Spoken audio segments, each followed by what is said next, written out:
भारतीय संविधान के किस अनुच्छेद 17 के अंदर में अनटचेबिलिटी जो है आप लोगों की अनटचेबिलिटी इसके बारे में बात की गई है। मतलब कि अगर आप किसी को भी जाति सूचक शब्द का प्रयोग करते हुए उसको कुएं से पानी भरने से रोकते हो, उसको जो है होटल में आने से रोकते हो, उसको प्लेग्राउंड में खेलने से रोकते हो, उसके साथ में रहन सहन इसलिए नहीं करते हो क्योंकि वो छोटी जाति का है, सो कॉल्ड छोटी जाति आपने बोल दी है, तो वो अनटचेबिलिटी की कैटेगरी में आता है और ये दंडनीय अपराध है। तो आर्टिकल नंबर 17 के अंदर में ये किया गया है। मैं एक बताऊं आप लोगों को, मेरे को बस एक चीज बता दो आप लोग सभी लोगों से, मुझे आप लोगों का पेपर क्लियर करवाना है। मैं आप लोगों को बता रहा हूँ, जो चीजें बता रहा हूँ उसको ध्यान से समझो आप लोग। आर्टिकल नंबर 14 से लेकर, ठीक है, आर्टिकल नंबर 14 से लेकर 18 तक के जो आर्टिकल्स है उनको क्या कहा जाता है, क्या कहा जाता है? इसको कहा जाता है राइट टू इक्वेलिटी। ठीक है, राइट टू इक्वेलिटी, समानता का अधिकार। यहाँ हिंदी में भी लिख देता हूँ, समानता का अधिकार, समानता का अधिकार। अगर मान लीजिए आप लोगों ने छुआछूत किया या फिर आप लोगों ने अस्पृश्यता की, छोटी जाति और नीची जाति वगैरह ऐसा कुछ आप लोगों ने किया, तो आपने आर्टिकल नंबर 17 का उल्लंघन किया और आर्टिकल नंबर 17 इसी में आता है, तो आपने कौन से अधिकार का उल्लंघन कर दिया? आपने राइट टू इक्वेलिटी का उल्लंघन कर दिया। ठीक है, क्योंकि article number 17 abolition of untouchability right to equality में आता है। ये क्वेश्चन सीटेट में आ चुका था, ये क्वेश्चन यूपीएससी के 2019 के प्रीलिम्स के पेपर में भी आया था कि कौन सा अधिकार का उल्लंघन हुआ। आर्टिकल नंबर 14 से 18 तक आपके राइट टू इक्वलिटी वाले पार्ट में आते हैं, राइट टू इक्वलिटी में। तो आर्टिकल नंबर 17 भी राइट टू इक्वलिटी का पार्ट हो गया।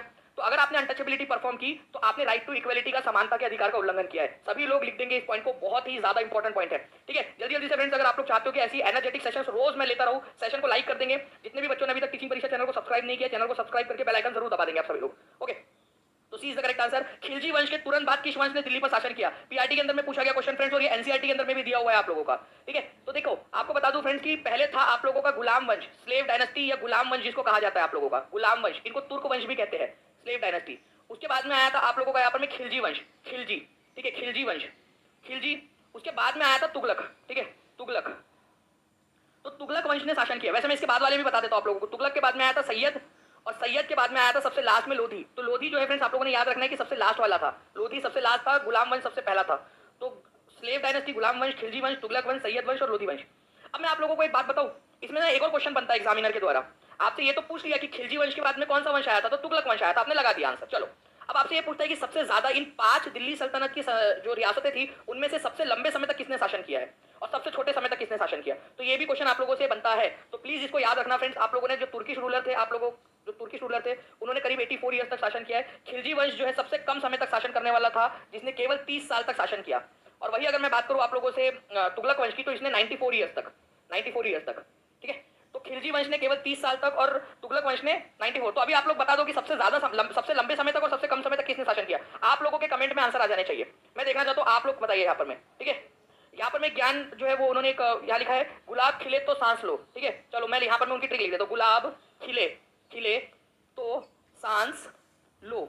ठीक है, तो यहाँ पर मैं वो बोल रहे गुलाब से जो है यहाँ पर मैं वो गुलाम वंश बोल रहे हैं यहाँ पर मैं। ठीक है, खिले से खिलजी वंश बोल रहे हैं, तो से वो तुगलक वंश बोल रहे हैं, सांस से सैयद वंश बोल रहे हैं और लो से लोधी वंश बोल रहे हैं। तो अगर आप लोग चाहो तो ऐसे भी याद कर सकते हो, गुलाब खिलेगा तो आपको सांस लेना है, आपको अच्छी खुशबू आएगी गुलाब की। ठीक है, Anarkali.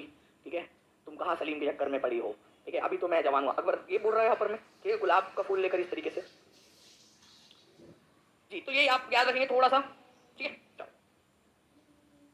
Now friends, lord Warren Hasting किस अधिनियम द्वारा बंगाल के पहले गवर्नर जनरल बने थे? ये बहुत ही इंपॉर्टेंट क्वेश्चन है, ध्यान से समझना आप लोग इसको। अगर आप लोगों ने समझ लिया कंसेप्ट को, तो आप लोगों का मॉडर्न हिस्ट्री का आप लोग बहुत ज्यादा अच्छे से समझ में आ जाएंगे। ध्यान से समझिए आप सभी लोग फ्रेंड्स। इस क्वेश्चन के अंदर में हुआ क्या था कि पहले जो है ना हमारे भारत के अंदर में अंग्रेजों की 3 कॉलोनीज हुआ करती थी, 3 इलाके थे, बंगाल, ठीक है, बॉम्बे और मद्रास। जो बंगाल का हुआ करता था, एक गवर्नर हुआ करता था, यहाँ का गवर्नर बोलते थे उसको, बंगाल का गवर्नर। मद्रास का गवर्नर हुआ करता था और बॉम्बे का गवर्नर हुआ करता था। लेकिन फ्रेंड्स क्या हुआ कि रेगुलेटिंग एक्ट आया एक, ठीक है, 1773 का। इस एक्ट के तहत क्या हुआ कि बंगाल का जो गवर्नर था, अब उसका नाम बदलकर कर दिया गया governor general of Bengal, governor general of Bengal कर दिया गया। कौन से वाले एक्ट के तहत? रेगुलेटिंग एक्ट 1773 के तहत। तो वॉरेन हेस्टिंग किस अधिनियम के तहत बंगाल के पहले गवर्नर जनरल बने थे? 1773 के। और इनको जो भी बंगाल का गवर्नर जनरल रहेगा वो जो मद्रास का गवर्नर है और बॉम्बे का गवर्नर है उनका भी बॉस रहेगा। तो बंगाल को ज्यादा पावर दे दिए गए मद्रास और बॉम्बे के मुकाबले में। 1773 के अंदर में ये हुआ था। ये बहुत ही फेमस क्वेश्चन है फ्रेंड्स, ये याद रखना आप लोगों ने। और इसके अलावा एक क्वेश्चन में क्वेश्चन छुपा हुआ है कि बंगाल के पहले गवर्नर जनरल कौन थे। तो ये क्वेश्चन का आंसर आप लोगों ने तो करना चाहिए यहाँ पर में कि बंगाल के पहले गवर्नर जनरल कौन थे, तो वो थे वॉरेन हेस्टिंग। ये भी लिख दो आप लोग, first governor general of Bengal Warren Hasting. लिख दो एक बार सभी लोग कि आरओ के लिए भी ये बिल्कुल काम आएगा वीना चक्रवर्ती जी। ठीक है, और मैं आपको बता दूं फ्रेंड, थोड़े ही दिन के अंदर में, मुझे 2 से 3 दिन का समय दीजिए आप लोग। आप लोगों के लिए इतनी बड़ी वाली अनाउंसमेंट है ना कि आप लोग अगर वो चीज आपने बहुत अच्छे से कर ली, तो मैं आपसे कह रहा हूँ कि इंडिया की कोई ऐसी एग्जाम नहीं है जिसको आप लोग वहां पर में जो क्लियर नहीं कर पाओगे। ठीक है, एक बहुत बहुत ज्यादा एक बड़ी वाली जो है चीज आप लोगों के लिए लेकर आ रहे। ये याद रखेंगे आप लोग, गवर्नर जनरल पहले बंगाल के कौन थे? वॉरेन हेस्टिंग थे। रेगुलेटिंग एक्ट 1773 के तहत बने थे वो। नाउ एक क्वेश्चन है फ्रेंड्स आप लोगों का, कथक, ये पीआरटी के अंदर में पूछा गया था DSSB में, और ये आप लोगों को बता दूं कि ये DSSB आपके बिहार के अंदर में भी पूछा जा सकता क्वेश्चन है आप लोगों का ये, क्योंकि एनसीईआरटी में भी दिया हुआ है। Kathak is a classical dance form of Karnataka, Karnataka का क्लासिकल डांस है। Kathakali is a dance of Kerala, ये केरला का डांस है कथकली। तो कथक और कथकली, पहली बात तो कथक कहाँ का है आपका?